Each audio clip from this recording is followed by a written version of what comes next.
যে কোনো সরকারকেই সমালোচনার জায়গা থাকে, সেই সঙ্গে জায়গা থাকে প্রশংসা করারও। ওয়াকফ আইন আর এসএসসি নিয়ে যখন মমতা বন্দ্যোপাধ্যায়ের সরকারকে ছিঁড়ে খাচ্ছে বিরোধীরা, ঠিক সেই সময় প্রায় নিঃশব্দেই উন্নয়নের দিকে আরও এক পা এগোলো পশ্চিমবঙ্গ। মমতা আসলে বার্তা দিতে চাইলেন তিনি উন্নয়নের রাস্তা দিয়ে, কাজ দিয়ে বিরোধীদের মোকাবিলা করবেন। মেদিনীপুরের শালবনীতে একসময় যেখানে ইস্পাত শিল্প থেমে গিয়েছিল, সেই জমিতেই শুরু হচ্ছে নতুন স্বপ্নের পথ চলা।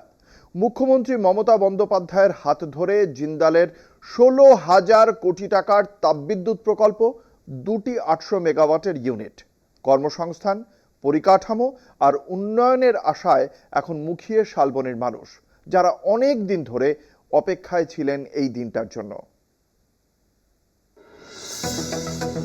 শিল্প হারানো শালবনীতে আবার বাঁচতে চলেছে উন্নয়নের সানাই। দীর্ঘ প্রতীক্ষার অবসান ঘটিয়ে 16,000 কোটি টাকার জিন্দাল তাপবিদ্যুৎ প্রকল্পের শিলান্যাস করতে 21শে এপ্রিল শালবনী যাচ্ছেন মুখ্যমন্ত্রী মমতা বন্দ্যোপাধ্যায়।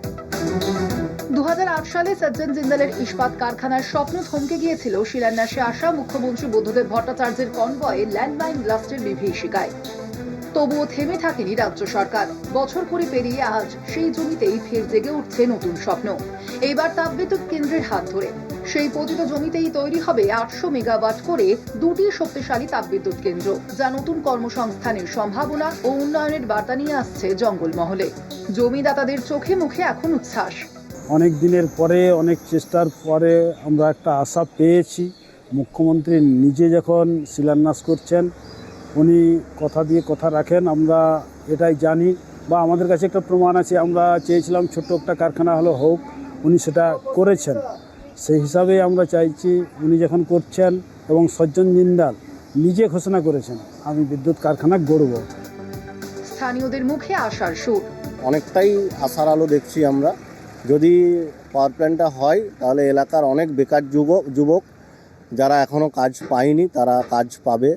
অনেকটাই এলাকার সমস্যার সমাধান হবে। সিমেন্টের প্ল্যান্ট এখানে হয়েছে, এলাকার মানুষজন কিছু সংখ্যক কাজকর্ম পেয়েছে। আর আগামীতে যে পাওয়ার প্ল্যান্ট আসতে চলেছে, দিদি ঘোষণা যখন করেছেন, আমাদের বিশ্বাস উনি এটা রূপায়িত করবেন। আর এলাকার মানুষ এখান থেকে খুবই উপকৃত হবে, এলাকার লোকজনও কাজকর্ম পাবে। 2016 সালে সিমেন্ট কারখানার শিলান্যাস, 2018তে তার উৎপাদন শুরু। তারপর রং তৈরির কারখানা, জেএসডব্লিউর সিমেন্ট কারখানার পরিধি ইতিমধ্যেই বেড়েছে। এবার বিদ্যুৎ কেন্দ্র তৈরি হলে শালবনী শুধু মানচিত্রেই নয়, অর্থনীতিতেও জায়গা করে নেবে। ওয়াকফ ইস্যু, চাকরিহারা শিক্ষকদের আন্দোলন, একটার পর একটা চাপে যখন রাজ্য সরকারকে বিদ্ধ করছে বিরোধীরা, তখনও উন্নয়ন থেমে থাকেনি। বাংলায় শিল্প নেই, প্রতি বছর বিজনেস সামিট শুধু ভাঁওতা, এই অভিযোগও বছর বছর ফিরে আসে। কিন্তু এই সবের জবাব মুখ্যমন্ত্রী দিলেন কাজের মাধ্যমে, কথায় নয়, কলমে নয়, বাস্তবে। প্রসূন মুখোপাধ্যায়ের রিপোর্ট, কলকাতা টিভি।